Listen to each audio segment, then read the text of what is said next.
Now we will solve exercise number 6.1 and exercise number 6.2. तो सबसे पहले 6.1 देखते हैं.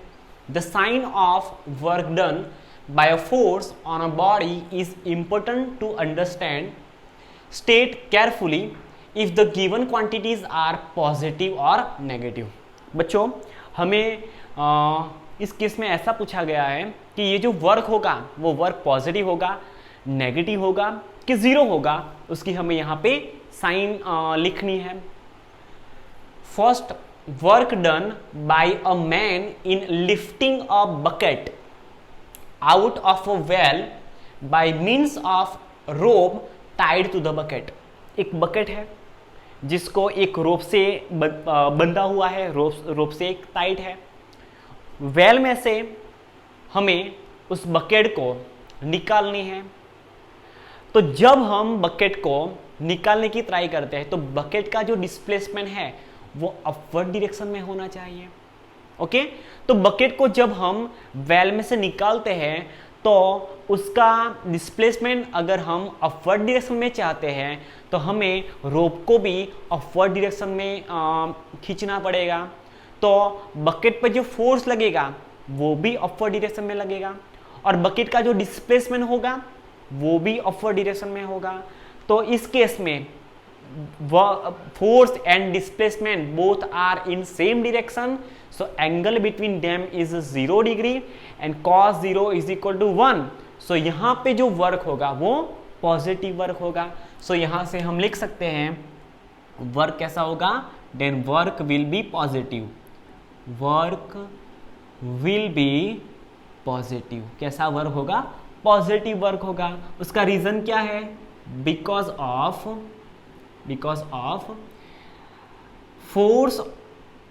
फोर्स एक्टिंग ऑन, और we can say force acting on bucket and displacement of bucket are in same direction. Okay, bucket पे जिस direction में force लगा उसी डायरेक्शन में बकेट का डिस्प्लेसमेंट हुआ. सो फर्स्ट केस में वर्क कैसा होगा, पॉजिटिव वर्क होगा. सेकंड देखते हैं, work done by a gravitational force in above case. मान लो बच्चों यहाँ पे हमारे पास एक बकेट है. ओके, ये एक बकेट है तो बकेट पे ग्रेविटेशनल फोर्स कहाँ पे लगेगा, डाउनवर्ड डायरेक्शन में. कितना, वेट फोर्स जितना, W=mg जितना. बट बकेट को कहाँ आएगी, आउट ऑफ वेल, वेल से बाहर आएगी. तो उसका डिस्प्लेसमेंट किस डायरेक्शन में होगा, अपवर्ड डायरेक्शन में. तो यहाँ पे ये वर्क नहीं है, ये वेट फोर्स है. तो यहाँ पे फोर्स और डिस्प्लेसमेंट के बीच का एंगल कितना है, 180 degree, because both are in opposite direction. So जब cos की वैल्यू 180 डिग्री होती है, दैट मीन्स एंगल की वैल्यू अगर 180 होती है तो cos 180 इज इक्वल -1. तो यहाँ पे जो वर्क होगा वो कैसा होगा, नेगेटिव वर्क होगा. सो यहाँ से हम लिख सकते हैं work will B negative. Work will B negative. Okay, लिखने की जरूरत नहीं है. यहाँ पे आप देख सकते हो force and displacement both are in opposite direction. Third one, work done by a friction on a body sliding down an incline plane.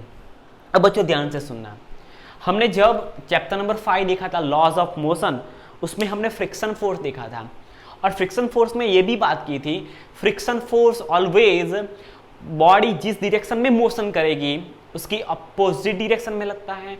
तो यहाँ पे आप देख सकते हो, अगर किसी इंक्लाइन प्लेन पे कोई ऑब्जेक्ट या तो कोई बॉडी अगर स्लाइडिंग करती है तो जिस डायरेक्शन में बॉडी का डिस्प्लेसमेंट होगा उसकी अपोजिट डायरेक्शन में फ्रिक्शन फोर्स लगेगा.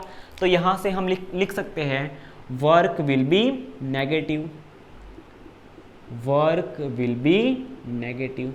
क्यों नेगेटिव, बिकॉज यहां से हम रीजन लिख लेंगे, because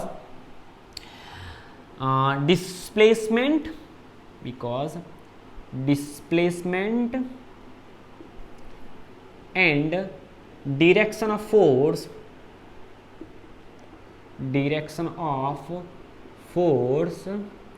are opposite to each other, are opposite. अगर दोनों ऑपोजिट है तो वर्क कैसा होगा? नेगेटिव वर्क होगा. Fourth one, work done by an applied force on a body moving on a rough horizontal plane with uniform velocity. अब बच्चों ध्यान से सुनना.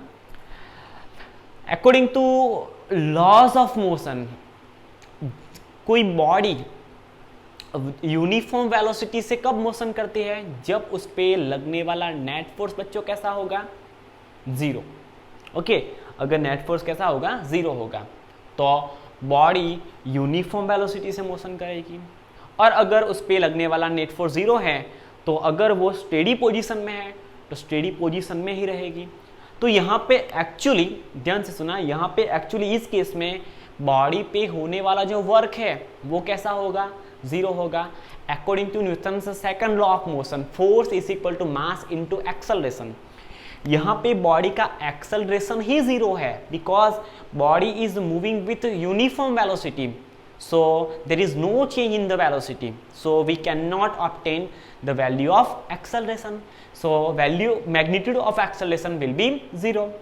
और अगर acceleration का वैल्यू अगर जीरो है तो फोर्स, नेट फोर्स की वैल्यू भी क्या होगी? जीरो होगी. Work is equal to force into displacement. तो बॉडी पे लगने वाला फोर्स ही अगर जीरो है तो बॉडी पे होने वाला वर्क कैसा होगा? जीरो होगा. तो यहाँ पे एक्चुअली क्या है? Work will be zero. So यहाँ से हम लिख सकते हैं वर्क विल बी जीरो.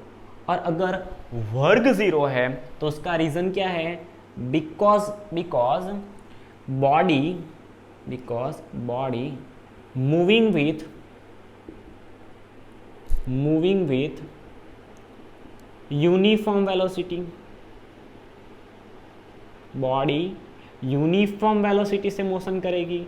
और अगर बॉडी यूनिफॉर्म वेलोसिटी से मोशन करेगी तो एक्सेलरेशन ऑफ द बॉडी कैसा होगा? जीरो होगा. अगर बॉडी का एक्सेलरेशन जीरो होगा तो net force acting on a body भी कैसा होगा? जीरो होगा. And work is equal to force into displacement. तो बॉडी पे होने वाला वर्क भी कैसा होगा? जीरो होगा. ओके, चलो last and final fifth one, work done by a resistive force of air on a vibrating pendulum in bringing it to rest. मान लो बच्चों यहाँ पे एक पेंडुलम है. ये एक्चुअली पेंडुलम नहीं है पर इसको हम पेंडुलम कंसिडर करते हैं. अगर मैं इस पेंडुलम को अपनी मीन पोजीशन से स्लाइडली डिस्प्लेस करके छोड़ दूंगा तो ये पेंडुलम ऐसे ऐसे मोशन में आ जाएगा. अब बच्चों होगा क्या? कुछ ऑसिलेशंस के बाद उसका जो एम्पलीट्यूड है, ये जो पेंडुलम का जो एम्पलीट्यूड है वो with respect to time decrease होता जाएगा और ये जो पेंडुलम है वो एक टाइम पे अपनी रेस्ट पोजीशन में आ जाएगा. बिकॉज इस पेंडुलम पे जो एयर मॉलिक्यूल्स के उसके सराउंडिंग जो एयर मॉलिक्यूल्स है वो उस पर कुछ रेजिस्टिव फोर्स लगाते हैं.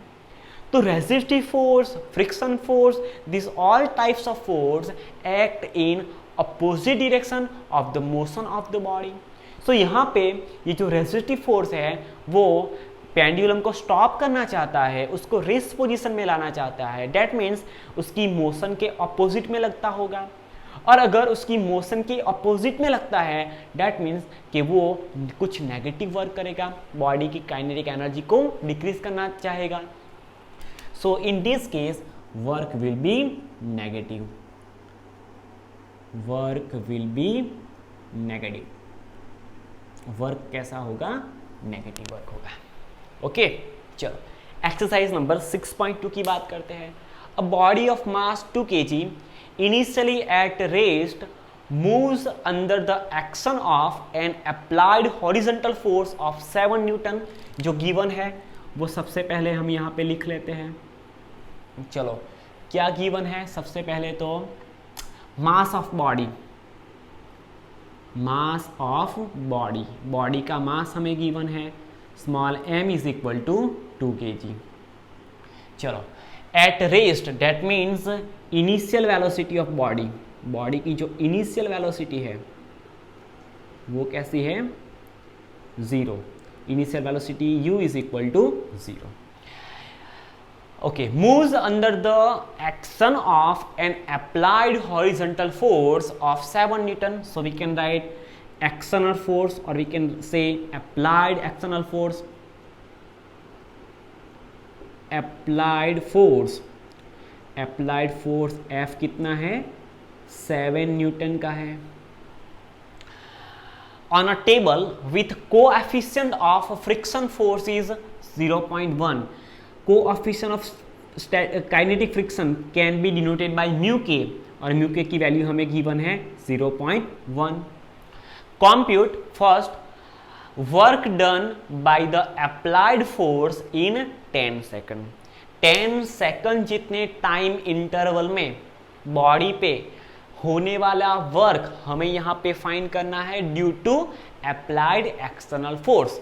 ओके, बॉडी पे कितना एक्सटर्नल फोर्स अप्लाई किया वो तो हमें पता है, 7 न्यूटन का.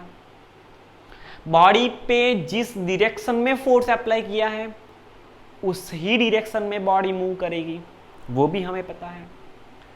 But body due to 7 newton force 10 second में कितना डिस्प्लेस होगी, अगर हम वो फाइंड कर ले तो हम easily by the formula work is equal to force into displacement हम work done by external applied force easily find कर सकते हैं.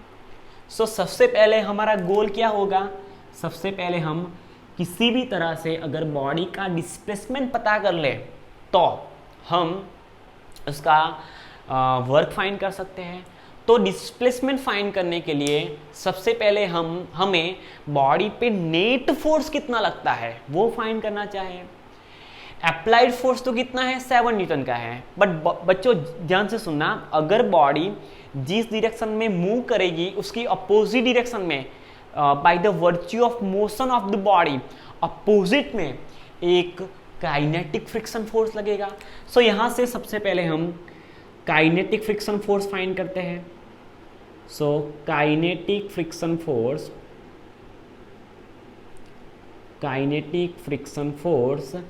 एफ के इज इक्वल टू म्यू के इंटू एन. ओके, क्या होगा, म्यू के इंटू एन जितना होगा.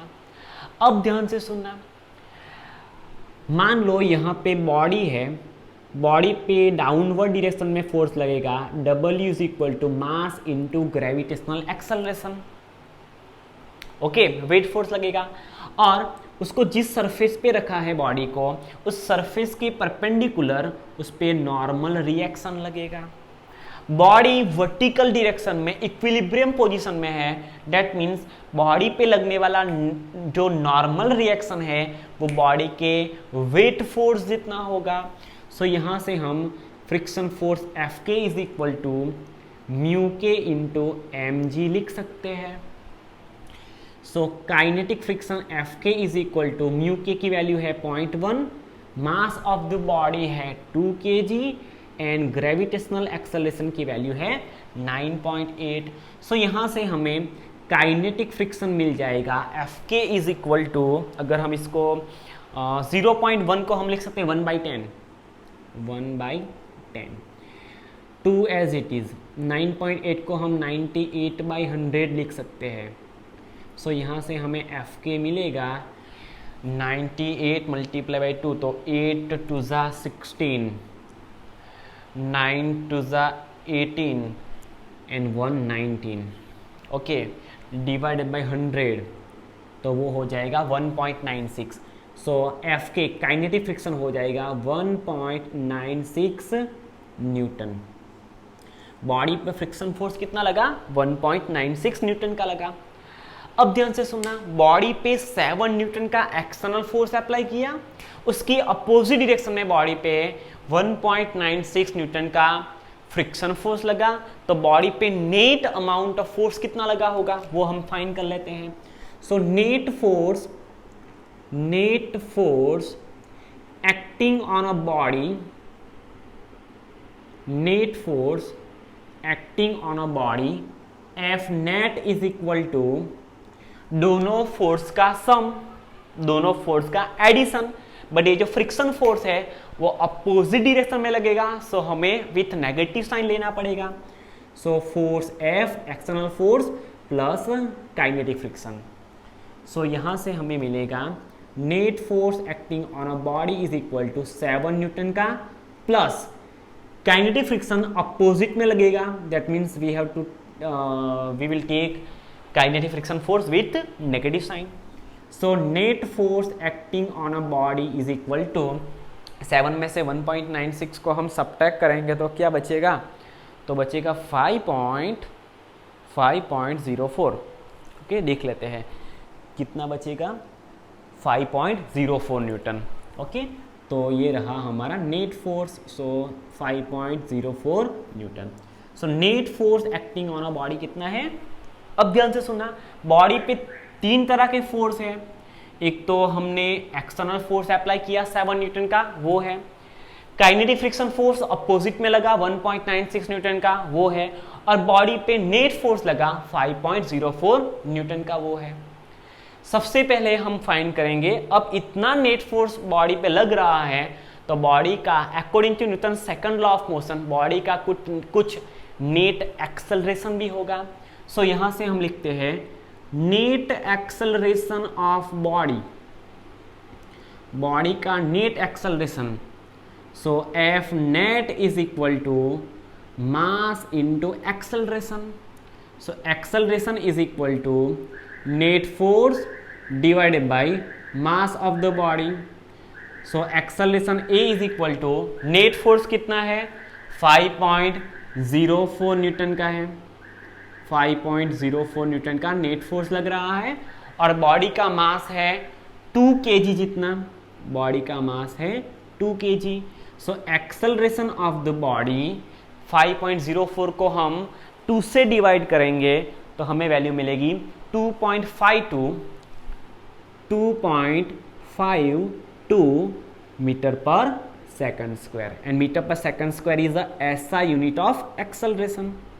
सो बॉडी का नेट एक्सेलरेशन कितना होगा, 2.52 मीटर पर सेकंड स्क्वायर.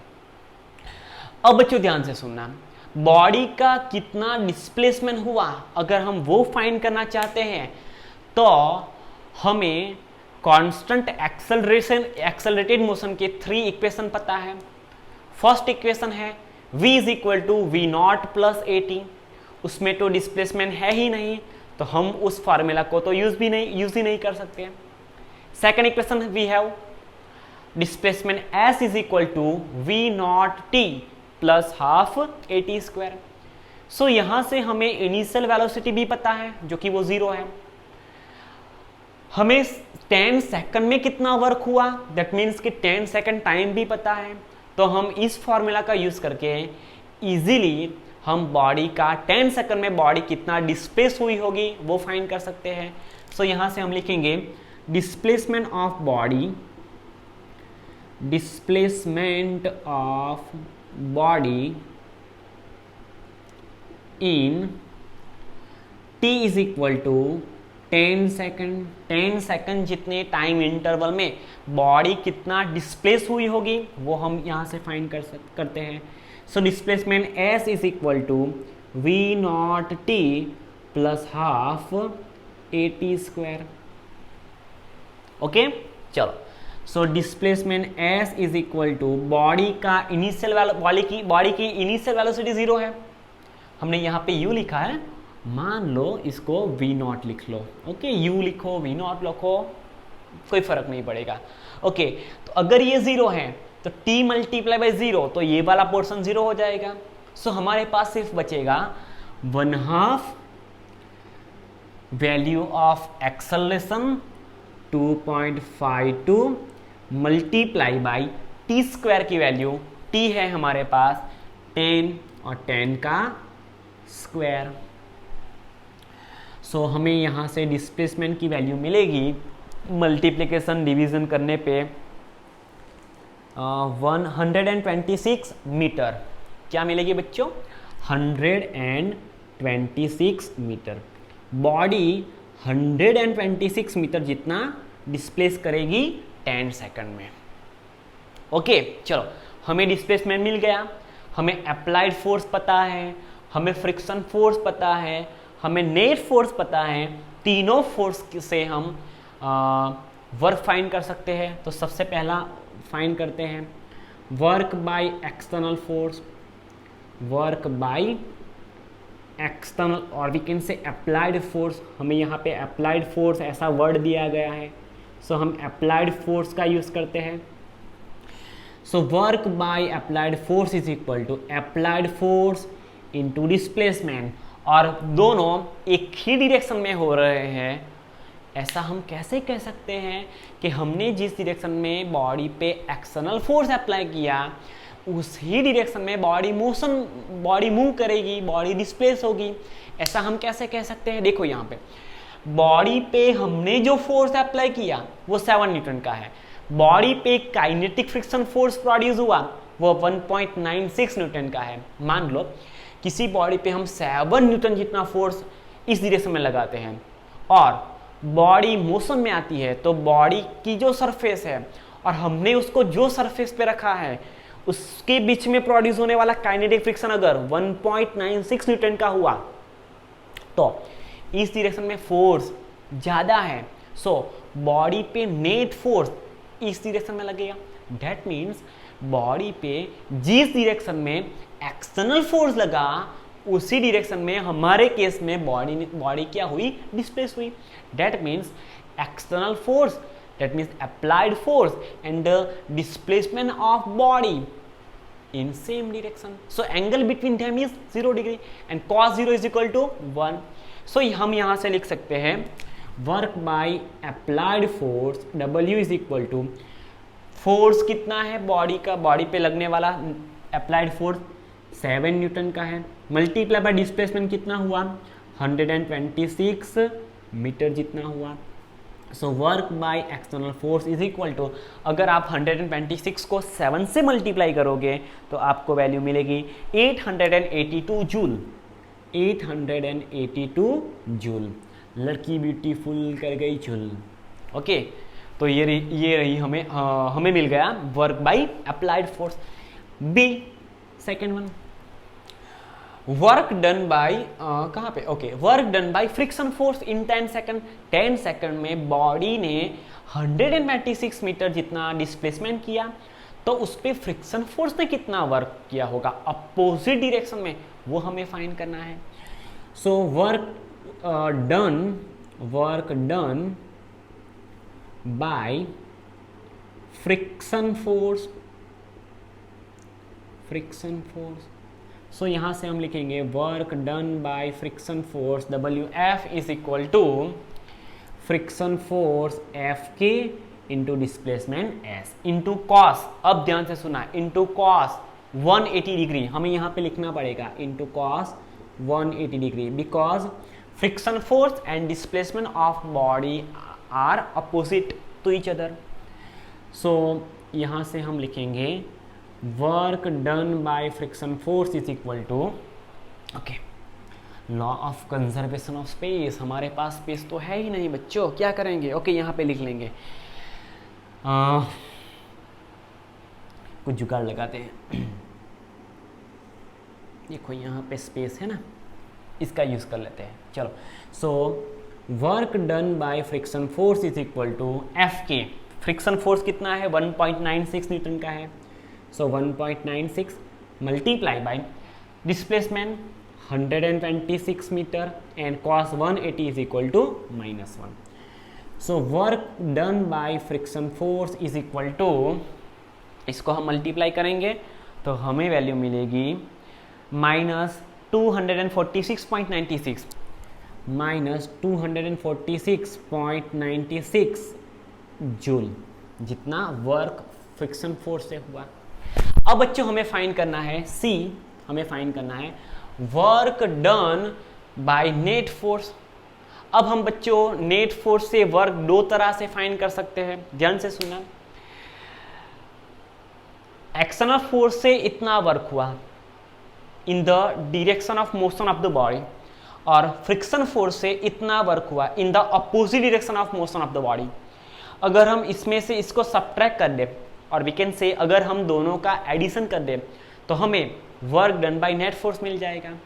और अगर हम ऐसा नहीं चाहते तो बाय यूजिंग सेम फार्मूला अगर हम एफ नेट की वैल्यू यहाँ से पुट करेंगे तो हमें work done by net force मिल जाएगा। चलो ऐसे फाइंड करते हैं, work done by net force कितना लगा, so work done by net force is equal to net force acting on a body into displacement, और जिस डायरेक्शन में नेट फोर्स लगा उसी डायरेक्शन में बॉडी का डिस्प्लेसमेंट हुआ। सो यहाँ से हम लिख सकते हैं net work not network, it's network. So net force 5.04 newton and 126 metre का डिस्प्लेसमेंट हुआ। So work done by net force is equal to, इसको मल्टीप्लाई करने पे क्या मिलेगा, कहाँ पे चला गया, ओके 635 जूल, 635 जूल जितना वर्क हुआ by net force. Net force ने कितना वर्क किया, 635। ओके बच्चों, अगर आप इसमें से इसको सब्ट्रैक्ट करोगे ना तब भी आपको अप्रोक्सीमेटली वैल्यू क्या मिलेगी, 635 जूल जितनी मिलेगी। ओके चलो डी फाइन करना है, डी तो हम यहाँ पे लिख लेते हैं डी। हमारे पास स्पेस है नहीं तो हमें कुछ जुगाड़ तो करना ही पड़ेगा। ओके डी में हमें क्या फाइंड करना है, change in kinetic energy of the body in 10 second. 10 second में बॉडी की काइनेटिक एनर्जी कितनी चेंज हुई वो हमें फाइंड करना है। बच्चों हमें बॉडी की इनिशियल वेलोसिटी पता चल जाएगी, सॉरी इनिशियल काइनेटिक एनर्जी पता चल जाएगी बिकॉज हमारे पास इनिशियल वेलोसिटी है।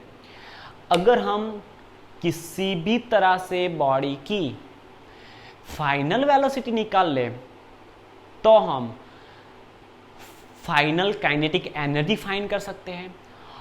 फाइनल काइनेटिक एनर्जी में से इनिशियल काइनेटिक एनर्जी को सब्ट्रैक्ट करेंगे तब हमें चेंज इन काइनेटिक एनर्जी मिलेगी। पर बच्चों अगर हम ऐसा करने जाएंगे तो हमारा जो न्यूमेरिकल है वो थोड़ा लेंदी, थोड़ा नहीं बहुत लेंदी हो जाएगा। तो बच्चों हम कुछ जुगाड़ ऐसा लगाते हैं, हम कुछ ऐसा कंसेप्ट यूज़ करते हैं जिसके बेस पे हमारा ये जो न्यूमेरिकल है वो एक सेंटेंस में ख़त्म हो जाए और हमारे पास एक सेंटेंस लिख सके, इतना ही स्पेस भी है। तो बच्चों हमने वर्क एनर्जी थ्योरम देखा था। तो वर्क एनर्जी थ्योरम में हमने बात की थी कि द नेट और we can say the work done on a body is equal to change in kinetic energy of the body. In another word we can say the change in kinetic energy of the body is equal to work done on the body. So net work कितना हुआ, 635 joule जितना। तो change in kinetic energy भी कितनी होगी, 635 joule जितनी होगी। तो हम यहां से डायरेक्ट लिख सकते हैं using work energy theorem, work energy theorem, change in kinetic energy is equal to work done. So change in kinetic energy is equal to 635 joule. So हमें ये मिल गया बॉडी की कितनी काइनेटिक एनर्जी चेंज हुई होगी, 635 जूल जितनी। Okay बच्चों, see you in next lecture. Thank you.